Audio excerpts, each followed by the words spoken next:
Hello guys, welcome to a new video on Tower of God New World, and in this video we're going to go over the patch notes finally for the collab.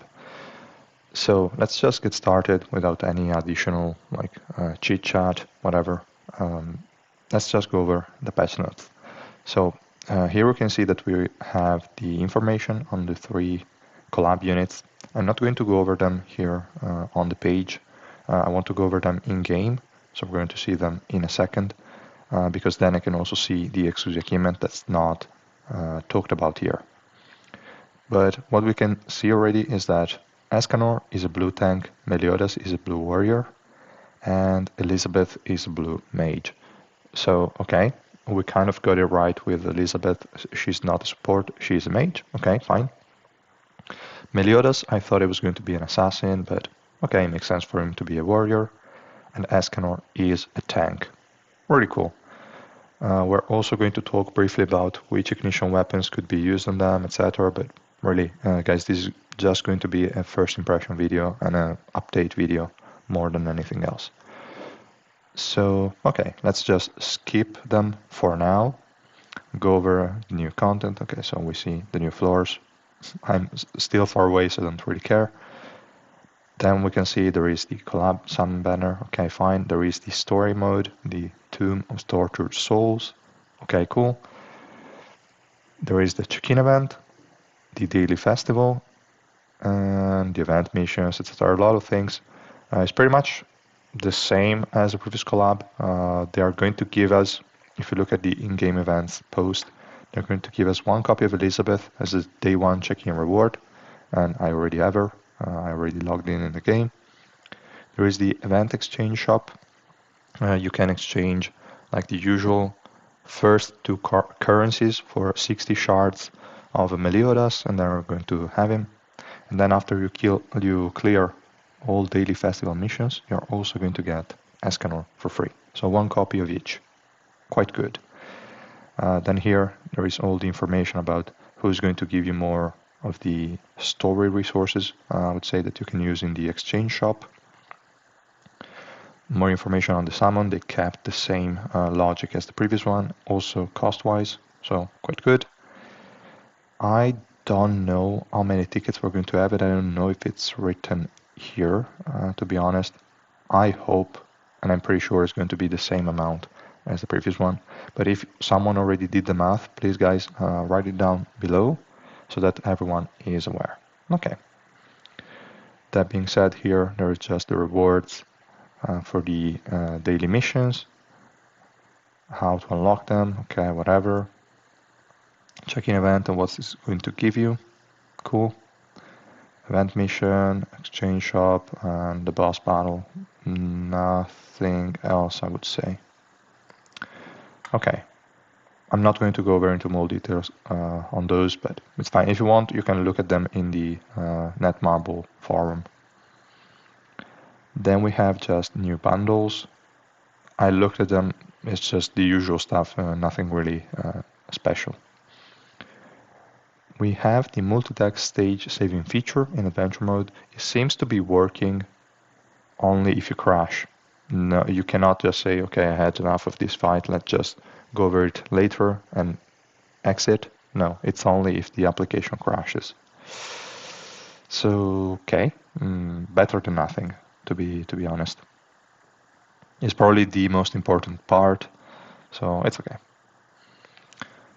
So, now all the improvements on the ignition weapon. I still haven't used it. I mean, I just opened the game, so yeah, but it's cool. It seems like you can save 30 presets, and then you can use those presets on any given unit. You cannot pick the same ignition weapon on multiple presets. Yeah, this one here, which is okay, I guess. But still, I would have preferred if they gave us the option to do so, but okay.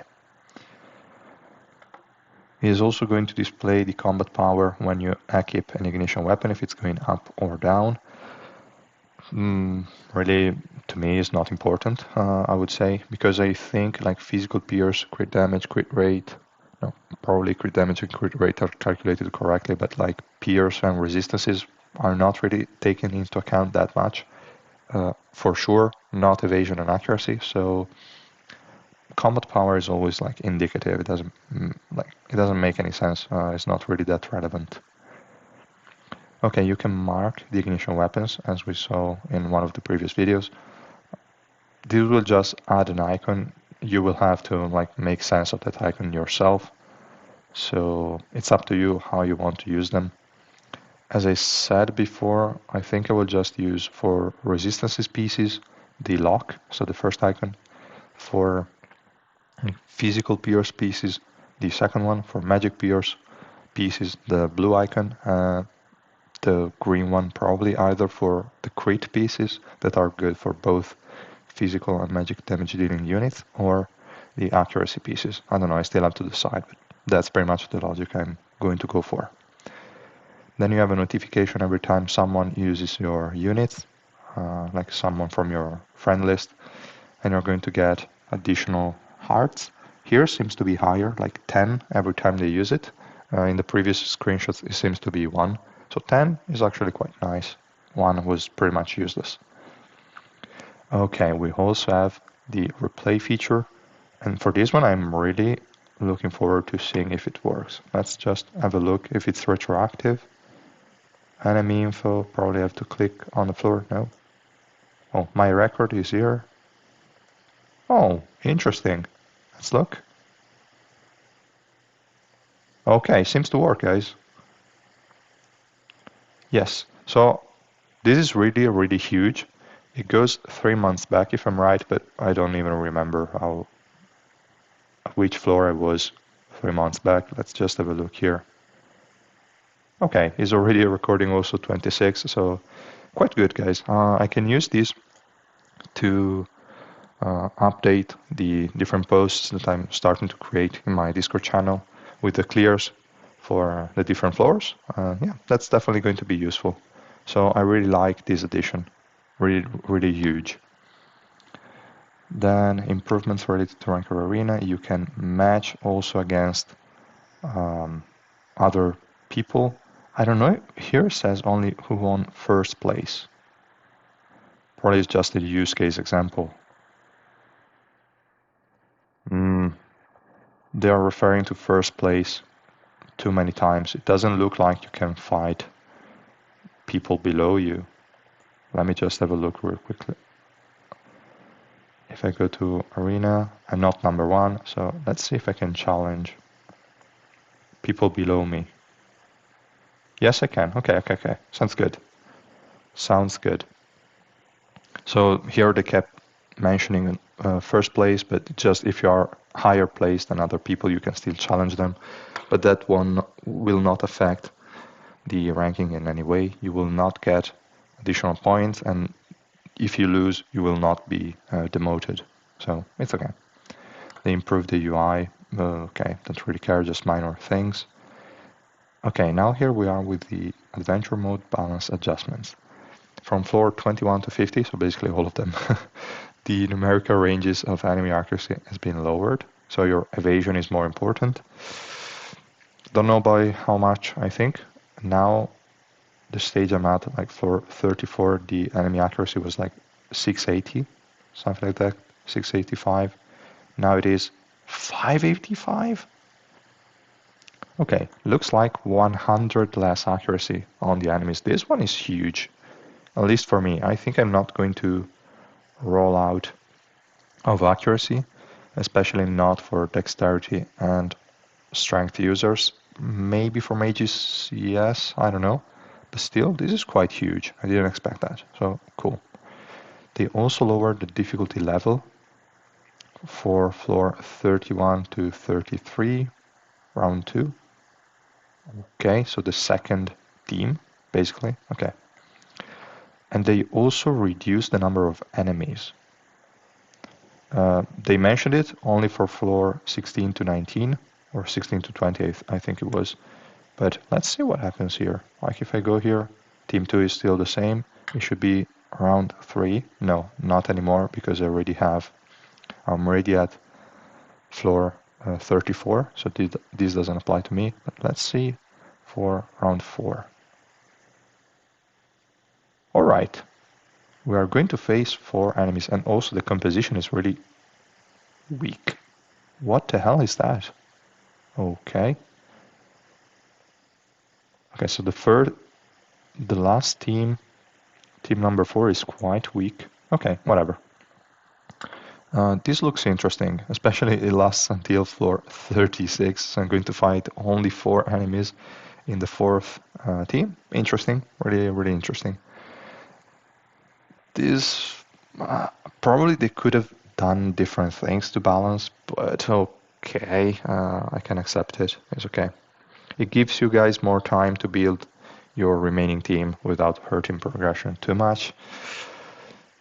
This will make probably a lot of compositions that I will post for previous floors kind of all like outdated and useless, but I mean, if they worked against 5 enemies, they will for sure work against 4 or less, so it's fine. Okay, then they also, okay, this is important, like they lowered the stats of the enemies in Conquest mode. It was really way too high before. I had to use the Shinsu Fire or whatever multiple times, like in the last clears, so I'm happy that they did that. It's okay. Then if we look at the fixes, let's see if there is anything really relevant. An array. Okay, it could attach to enemies instead of allies. That was interesting, but okay, whatever. Not really many people using her anymore, so it's okay. So Shinsu Blessing in Tower of Alliance. There were people using the Shinsu Blessing in Tower of Alliance. I didn't even know it was a thing. I don't know, whatever. Then I'm not replying even though the area continues when area type buffs and debuffs effects are removed with a buff and debuff skill. Okay, so if you remove a debuff applied from a area type debuff that keeps on like applying, like I'm guessing the special skill of Kunagero. If you remove the stun one time, you're not restun. No, that's not how you think it is. Probably is other kind of debuffs, because that is a crowd control or a status effect. It's not a debuff. I'm thinking what it means. I mean, I get it. Like, if there is an area of effect that applies a debuff and you remove it one time, you're not going to have it reapplied. At least that was before. Now it was fixed, and it's going to be applied at the next tick of damage or debuff or whatever. Okay.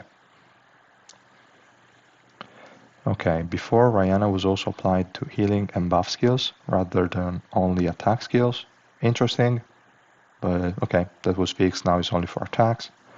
Some examples were these. Okay, so it was applied to Lorray shield, and it was not removed probably, and then Lorray also had additional damage on the special skill. Okay, whatever. This one, I don't know. I don't really remember the skill, but it's fine. Okay.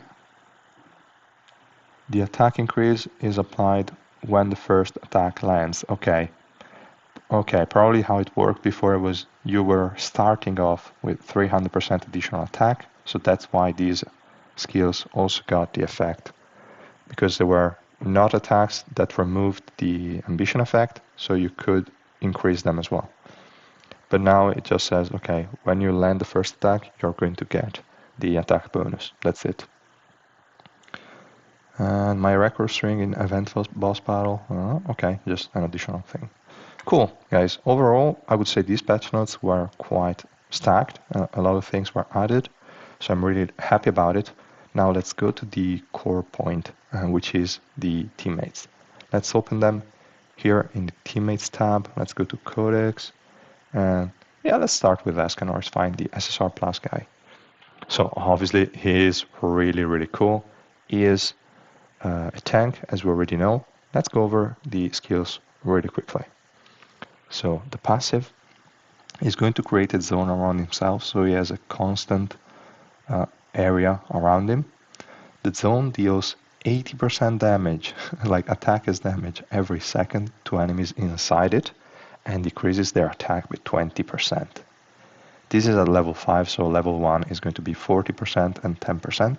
Still quite good. The damage is not too high, but I would say it's quite impactful, and definitely the debuff is really, really good. That's probably why they mention that fix of constant debuffs, because this is definitely the case. This is a constant debuff, and probably if you cleansed it with someone, it was never going to be applied again.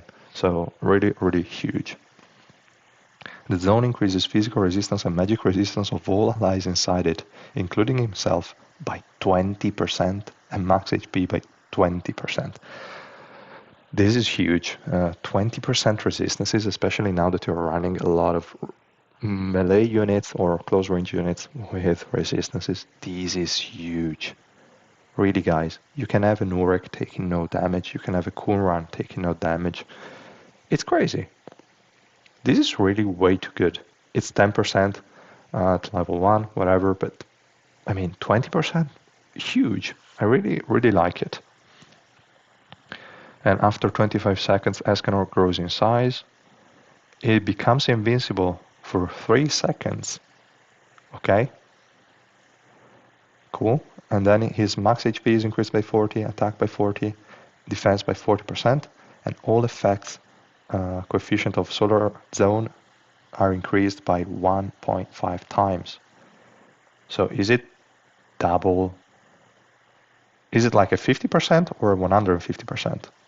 It's not really that clear to me. Probably is an English issue that I have this time, but yeah, I would say still, even if it's only 50%, it is really huge. Like it's going to be 30% magic and physical resistance, 30% HP, and this one is 120% attack and 30% attack decrease. Really, really huge.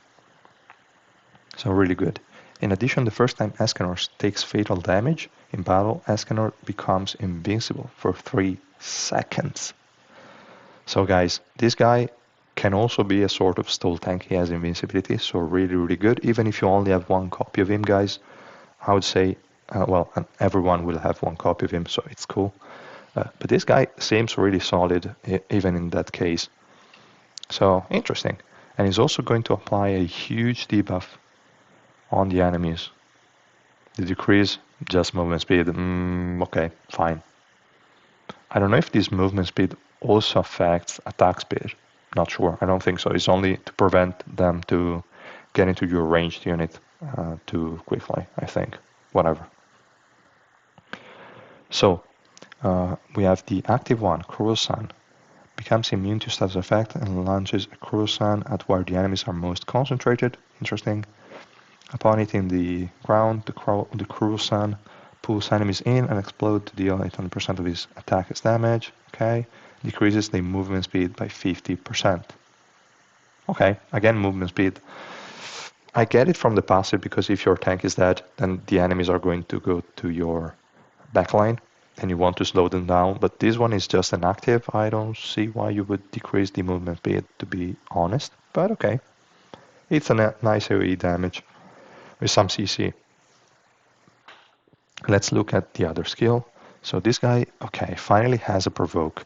So here is the ignition weapon talk that I was mentioning before. Like, is this going to be a unit you want to run the defense set on or not? Because if he doesn't have a lot of scalings, I would say the defense set is probably the best option. If he is going to have high attack or high scaling, then probably would still go for a Bergamot. I'm not sure. But definitely, this provoke makes him a good candidate for the defense set, for sure. So he's going to provoke.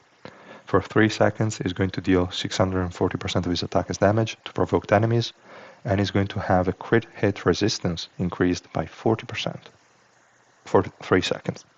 It's nice, it's nice. Not bad at all. Then we have this special skill. It's going to be immune to status effects, so you cannot interrupt this special skill. Fine. Slashes down, deals 1000% of his attack. Okay, the multiplier is quite low, so probably the defense set is going to be the way. But it always results in a crit hit. Interesting. And stands for 3 seconds. Still, probably the scaling is not that high. I would say this guy is going to run the defense set. But I might be wrong, guys. Beware of that.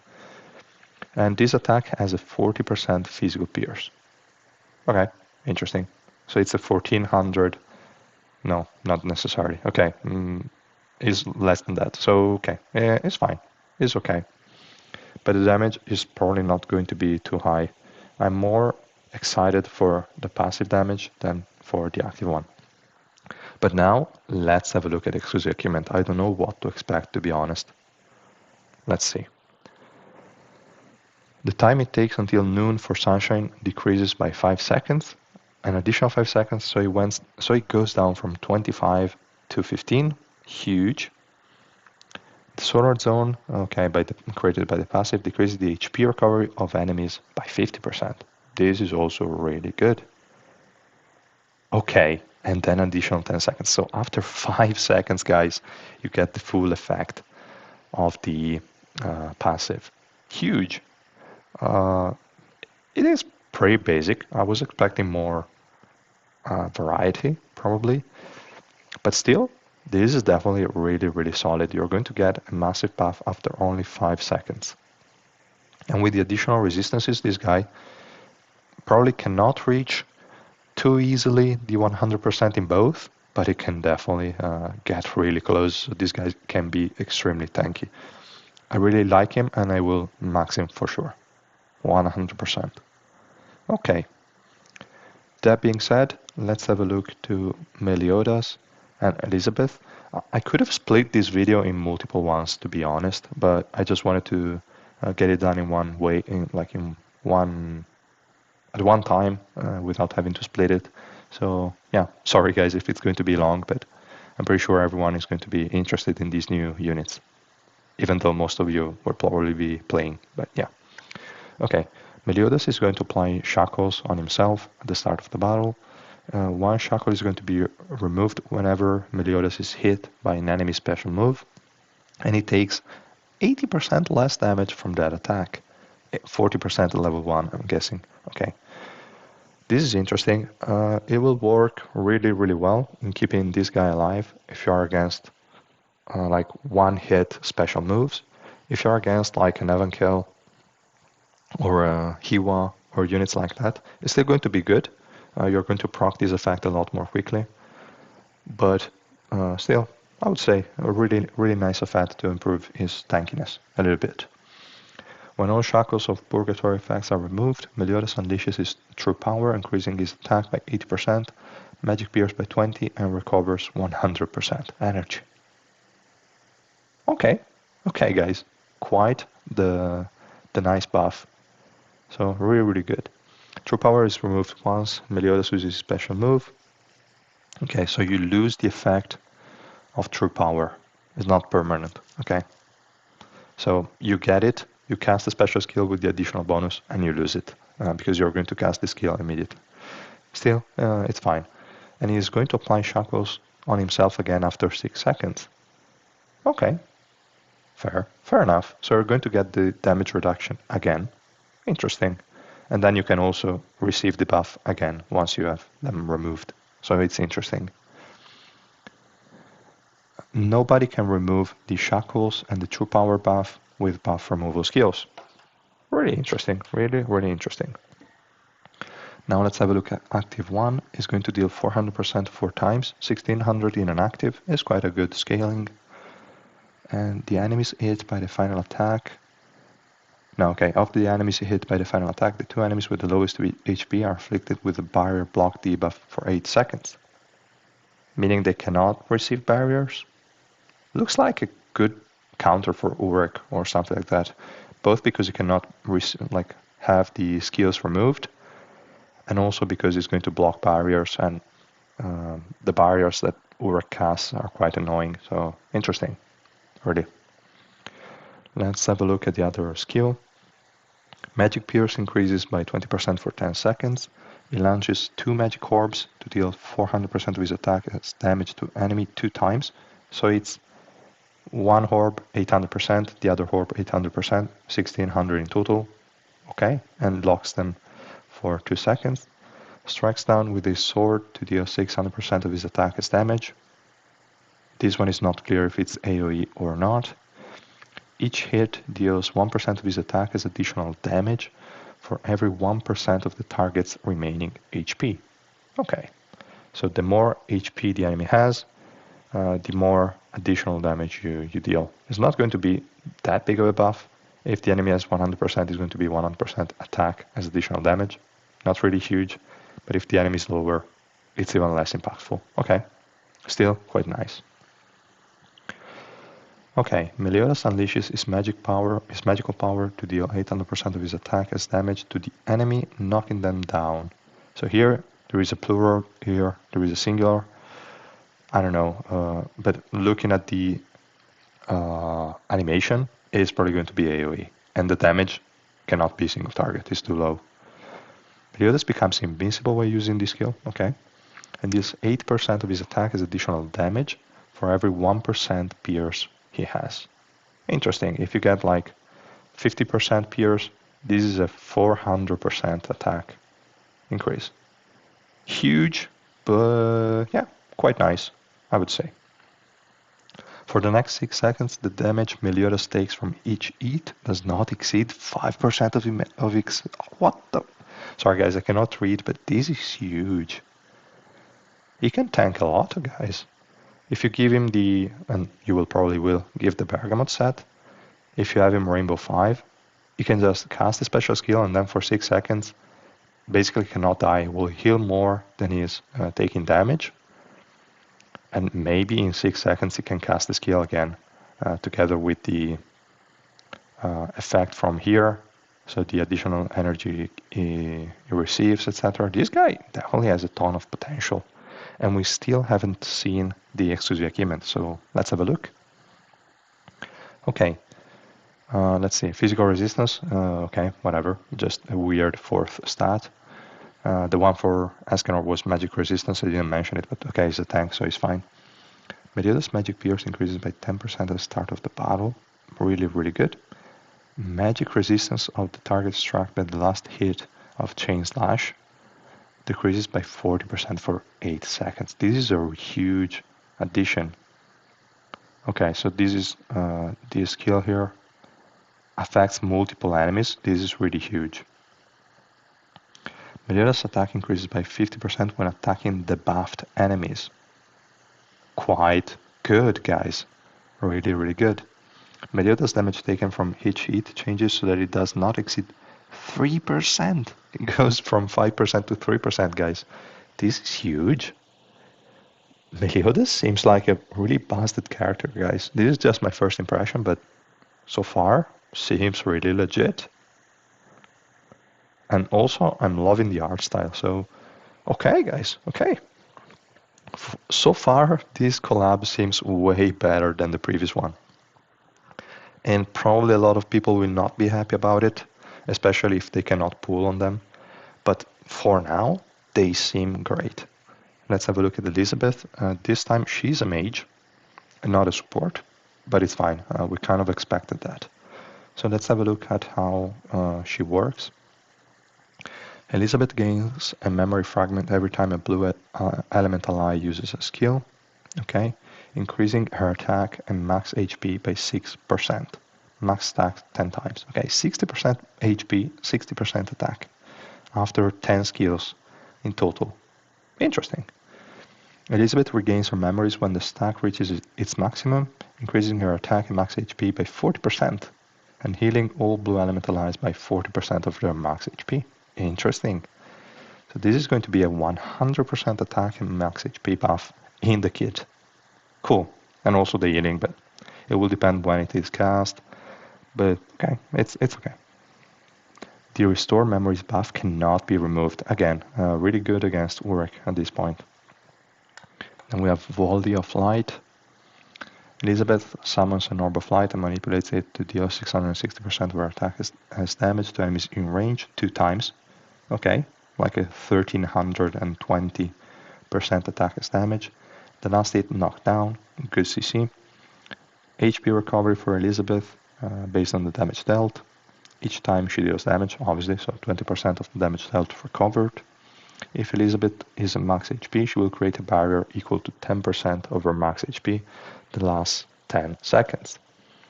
With each attack. Is it individual, since it's an AoE attack, is it going to create a barrier for every single enemy hit, or is just 2 barriers because there are 2 hits in theory. I don't know. If it's for every enemy hit, this is huge. Otherwise, it's okay. Elizabeth fires a spiraling ray of light at the enemy to deal 360% of her attack's damage 5 times. Again, another huge multiplier is 1800% attack as damage. Really interesting. Attack coefficient increases 1% by 1% for every 1% of her HP remaining. If she is at full HP, it's going to be 460 5 times. Again, really huge. It's like a special move scaling on an active. Really, really good damage. It seems to be only against one enemy, but if it is AoE, it's huge. If it is against one enemy, still quite nice. It justifies the scaling. Then Jonas Ordeal, the special skill, is going to summon a giant magical fish to deal 1000% of her attack and 30% of her max HP. This 30% max HP is actually huge scaling, I think. Especially since she receives a huge buff to her attack.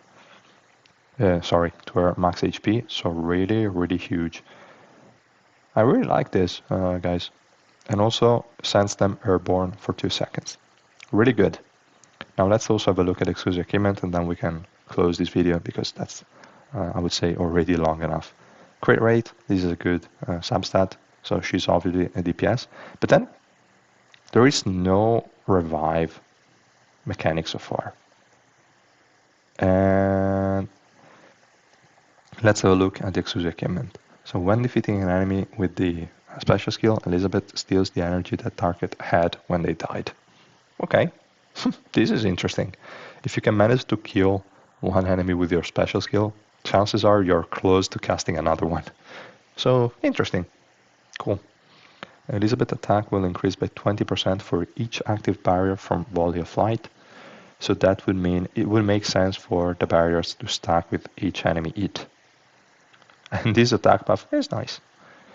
The HP base damage of Spiral Light will be applied as 50% if Elizabeth is below 50%. Okay, so you're always guaranteed to get at least 50% from the buff, so it's 50% to 100% for each tick instead of 1% to 100%. Cool. Level 4, Elizabeth recovers 10% of her max HP every 3 seconds when she regains her memories with a Turner Rebirth.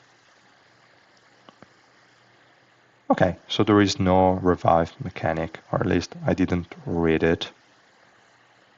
Yeah, I think there is no... Oh, wait a second.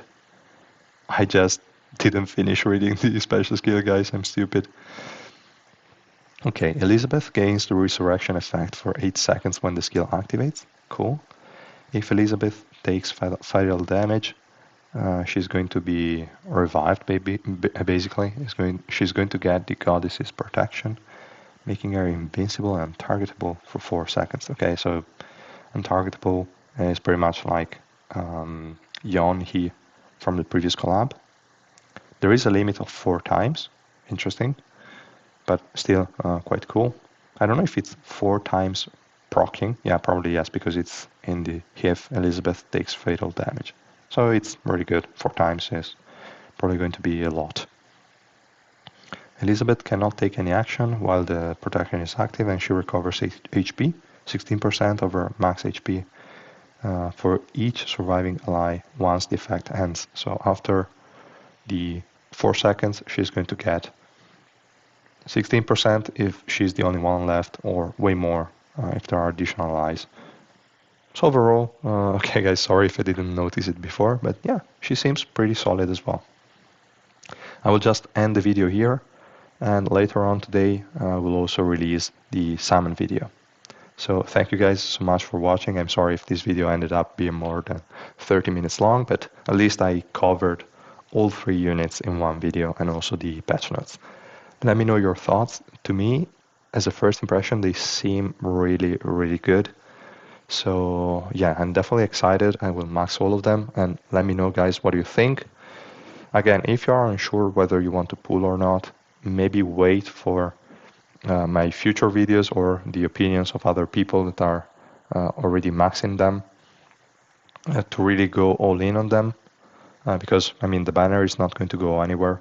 It's like we still have 2 weeks, so it's okay. So yeah, just wait a bit, see if they are actually that good as my first impression makes them to be, or as I think they are. But yeah, definitely they are a huge addition to the blue element. Probably the blue element didn't need them. I would have been more happy if they were red or yellow. But still, blue now is going to be probably the best element that we have in the game. So again, thank you guys for watching. If you liked the video, please drop a like and subscribe to my channel, and we'll see you guys in the next one. Bye!